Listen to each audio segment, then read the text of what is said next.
और चुनाव हुआ तो ये देश विखंडित। इनके पास न जनता रहेगी न ये रहेगी, न धन बचेगा। धन के लिए तो पहले ही कह दिया गया था कि चंडी मसाल लेके निकल गई, पहले भी देशों का धन साफ करेगी, इसके बाद भारत का। कहा चंडी एक देवता है, तुमने देवता को नाराज कर दिया। तो अब वो काम धीरे धीरे हो रहा, सबकी समझ में आ रहा कि पैसा कहाँ जा रहा। वो कोई बंदी योजना हो लेकिन पैसा खत्म हो, कोई योजना।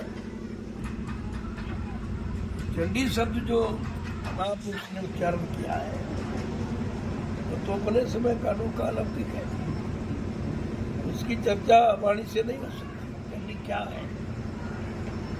अब ये जरूर कहा वो धन सफाया करे, भारत चला गया, इस पर कोई गौर नहीं करता। तुम मांग करते हो सोने का सिक्का, ये सिक्का वो सिक्का, तुम्हारे पास कुछ है ये मांगेगा न से आ जाएगा। हाँ कुछ बचा है जो था वो सब। और ये बंदी व्यवस्था जो बंदी दास होता है, बंदी माने दास, और दास का कोई इसलिए तुम्हारा कोई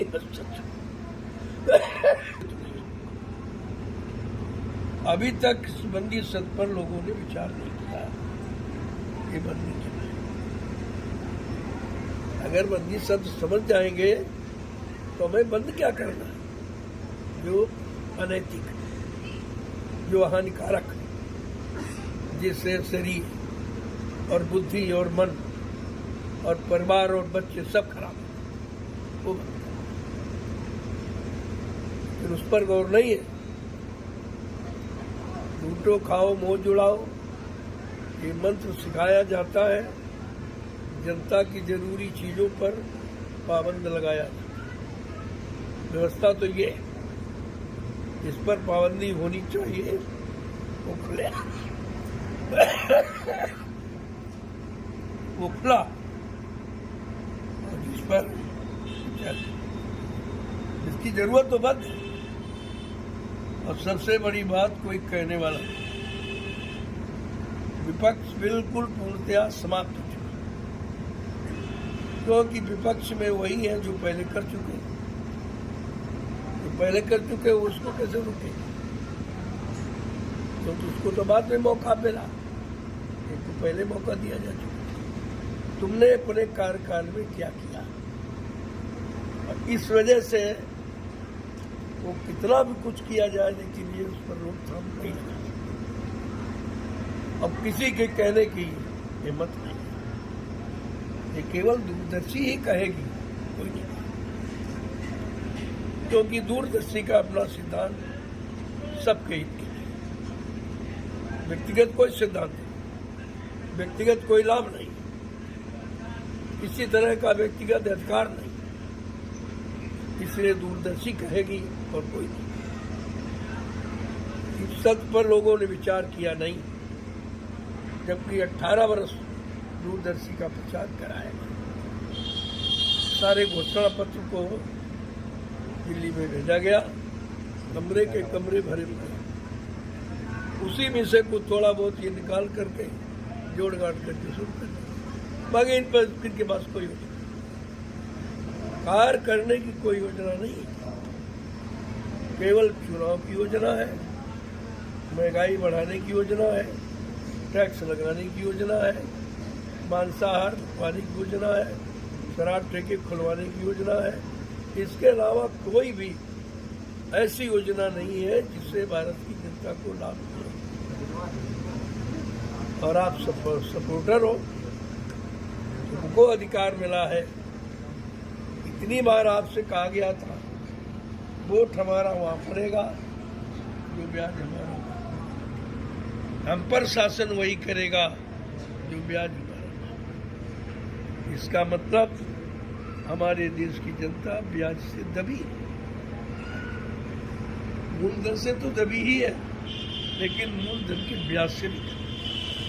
क्योंकि जो पैसा इन लोगों ने वसूल करके विदेशी बैंकों में जमा किया है उसका भारत की जनता को ब्याज तक नहीं मिलता। अगर ब्याज मिल जाए तो कर्जा सब, कोई कर्जा नहीं।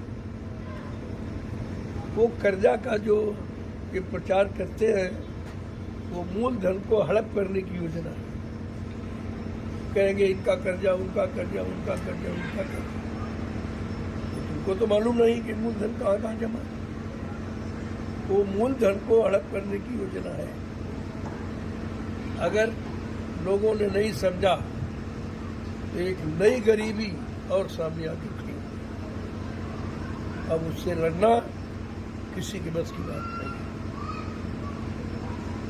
मैं कहना नहीं चाहता हूं, लेकिन कहना पड़ता है, क्योंकि भारत की जनता का दर्द किसी के तो अंदर होना चाहिए। तरह तरह के प्रमाण उदाहरण दिए जाते हैं। महाभारत सबको दिखाया गया, लेकिन महाभारत में जो अनैतिक कार्य हुए उनमें किनका किनका सहयोग रहा और किसने उसका बहिष्कार किया। बहिष्कार करने वाला था महात्मा गांधी। उन्होंने कहा मैं ऐसे अधर्मी राजा के राज में काम नहीं करूं, क्योंकि मेरा देश धार्मिक है। धर्म के लिए ही तो महाभारत हो रहा। ये धर्म कैसे मिटेगा और धर्म कैसे, तो महात्मा विदुर ने केवल कहा, बाकी कोई नहीं बोला। और सब सजा के भागीदार, जिनको इच्छा मृत्यु का वरदान सबसे बड़ा अधिकार, इच्छा मृत्यु का अधिकार का मतलब सबसे बड़ा अधिकार जिसके पास वो भी अपने आप को बचा नहीं पाया। अधर्म की नीति किसी को पनप नहीं, लेकिन आज तो उसका कितना बोलबाला, और तुम उन्हीं अधर्मियों का सहयोग करते हो। ये खाता तुम्हारा क्यों खोला गया था?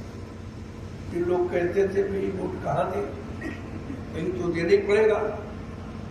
तब कहा तुम अपना वोट सुरक्षित अपने दूरदर्शी खाते में रखो, तुम्हारे पर कोई दोष नहीं लगेगा, क्योंकि तुम्हारे मतदान के द्वारा ही सरकार का चयन होता है। फिर वो जैसे काम करेंगे तुम्हारे वोट द्वारा करना, फिर उसके भागीदार आप भी, आप बच नहीं सकते। इस सहयोग को दिया ये सबसे बड़ा दोष है। हमारे धर्मशास्त्र कहते हैं अनुमानता संस्था जनता कर्म संस्करणा चौपरना कस्य ध्यान का। अनुमत माने सलाह देने वाला सबसे बड़ा दोषी है, और आप सलाहकार। ये वोट डालना सलाह ही देना है। अभी तक भारत के लोगों ने नहीं समझा। तो ये बुद्धि का प्रयोग कब कहाँ करोगे? जब अपने लिए नहीं कर पाए हो, समाज देश के लिए, तो किसके लिए? लेकिन बात जो शास्त्रों में लिखी है वो घाट है कि विनाश काले विपरीत बुद्धि। जब जिनका जिनका विनाश होने को होता है उनकी बुद्धि विपरीत दिशा में ही कार्य। कितना आप समझाओ बुझाओ, क्योंकि उनके पापों का स्वार्थ का घड़ा है और वो फूटने वाला है।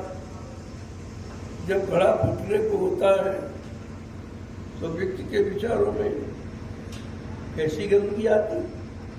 जब जैसी होते बता तब तैसी मत हो। कार लेख की लेख को मेट सके, वो मती ऐसी हो जाती क्योंकि वो अपराध को सजा पाने वाला। यदि महात्मा चाहते हैं कि अपराध की सजा इसको न मिले, लेकिन मान लेगा तब तो न मिले, मानने के लिए तैयार। लेकिन वो कहते हैं कि भाई मैं जानता हूं कि आप नहीं मानोगे, लेकिन मैं बताऊंगा जो